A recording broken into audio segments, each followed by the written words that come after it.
Okay, welcome back, guys. Today, we're counting down Tubi's most genuinely disturbing movies you absolutely need to brave in 2025. These aren't just cheap jump scares. These are films that get under your skin, mess with your head, and might just have you sleeping with the lights on for a week. So, this is Filmflix, and let's get into it. First up, imagine the biting cold of a Swedish winter, the loneliness of being the quiet kid on the playground, and then finding your one true friend. A friend who only comes out at night. A friend who has a very, very specific diet. This is a hauntingly beautiful and melancholic story about a bond that forms between two lonely souls, but it's wrapped in a blanket of genuine dread and some of the most unsettling vampire lore ever put to screen.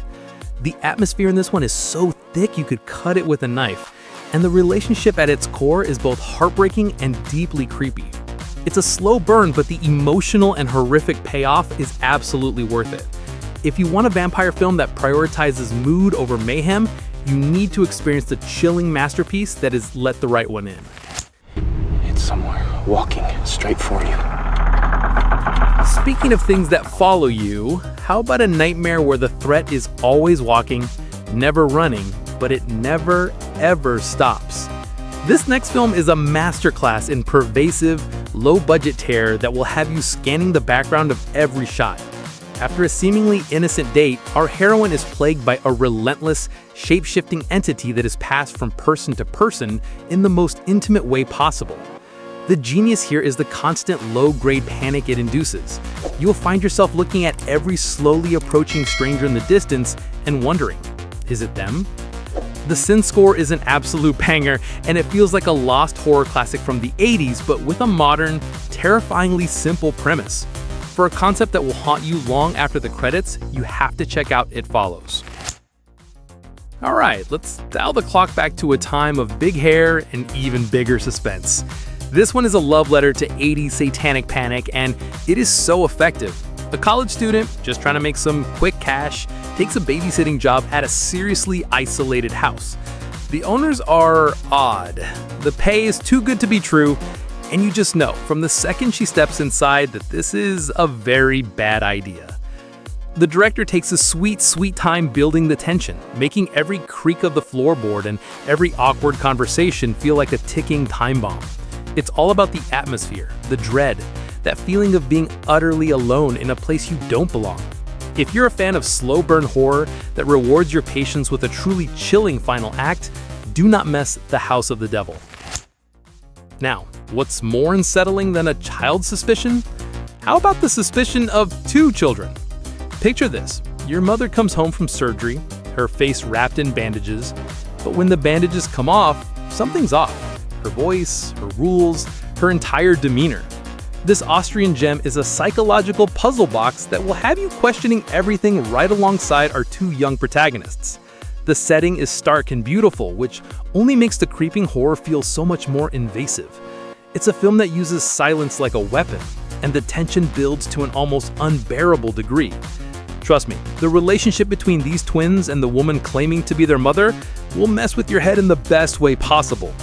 For a masterclass in psychological dread, you must witness Goodnight Mommy.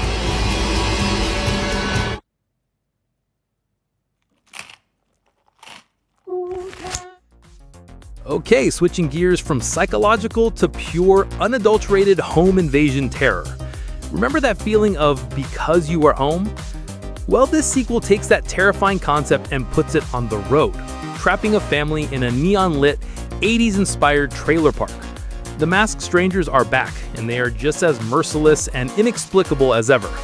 This one leans more into slasher action than the slow burn of the first, and it's got an absolutely killer soundtrack that contrasts perfectly with the brutality on screen. There's one particular scene set to the total eclipse of the heart that is both iconic and brutally tense. It's a bloody, cocky, and incredibly fun ride that proves sometimes the scariest villains are the ones without a motive. Prepare for a night of relentless fear with The Strangers Pray at Night. Park ranger found a bike. Oh boy. Now, let's talk about a movie whose title is a brilliant, terrifying promise. This one starts off like a standard detective thriller. a cop investigating some bizarre kidnappings, a family dealing with some simmering tension in their own home. But then things start to get weird. Objects go missing, things move on their own. The film plays a brilliant shell game with your expectations, constantly shifting perspectives and making you question who the victim really is. Just when you think you figured it out, the floor drops out from under you. It's a twisty, turny, and incredibly clever thriller that deserves to be seen completely unspoiled. If you love a movie that keeps you guessing until the final, shocking moments, then you need to keep your eyes peeled for ICU. Alright, a serious content warning for this next one. We are entering the big leagues of horror. The kind of film that isn't just scary, it's an endurance test. This French extreme masterpiece follows two women bound by a shared, unspeakable childhood trauma. It begins as a brutal revenge story, but then spirals into something far, far darker, exploring profound philosophical themes about suffering and transcendence. The practical effects are harrowing, and the emotional weight is almost suffocating. This is not a fun watch, it's a devastating one. But for those of you who seek out horror that challenges you, that pushes boundaries and leaves you staring at a blank screen in stunned silence long after it's over, there is simply nothing else like Martyrs. Staying in France for a moment, let's talk about home invasion horror pushed to its most extreme limit. Imagine it's Christmas Eve, you're pregnant, alone, and grieving, and a soft-spoken, unnervingly calm woman shows up at your door, not to steal your TV, but to claim what's inside you. This film is an exercise in pure, unrelenting tension and some of the most graphic, unflinching violence ever committed to film.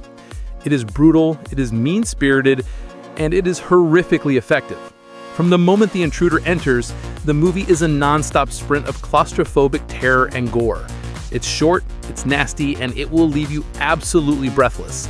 If you have the stomach for it, you will never forget the sheer terror of Inside. Ever felt claustrophobic? Like, really claustrophobic? This next film is the reason an entire generation thinks twice before going into a cave. It follows a group of adventurous friends who decide to explore an uncharted cave system. But when a collapse traps them deep underground, their fight for survival becomes a desperate battle against pitch-black darkness, crumbling friendships, and something else. Something that has evolved to live in the endless night. The creature design is fantastically grotesque, but the real horror comes from the suffocating atmosphere. You will feel the weight of the mountain above you, and the film's depiction of raw, primal fear is second to none. It's a brutal, bloody, and brilliantly crafted survival horror that remains an absolute benchmark of the genre. You have to descend into the terrifying depths of The Descent.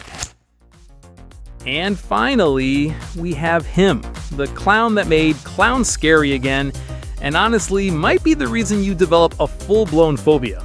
This is no supernatural entity or cosmic horror. This is just a man in a clown suit with a twisted, silent demeanor who loves his job a little too much. The plot is simple. It's Halloween, and Art the Clown is hunting. That's it. That's the movie.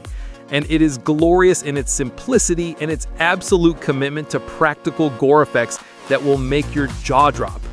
This is a grindhouse-style splatterfest that doesn't care about deep themes, it just wants to show you something truly, viscerally shocking. David Howard Thornton's performance as Art is instantly iconic, a perfect blend of mime, menace, and murder. If you're a gorehound looking for a new horror icon and you have a strong stomach, you must face the terror of Terrifier. Until the police arrive. And that is our list. Which of these disturbed you the most? And which ones did we miss? Thanks for watching. And remember, maybe watch something a little lighter before bed tonight. See you in the next one.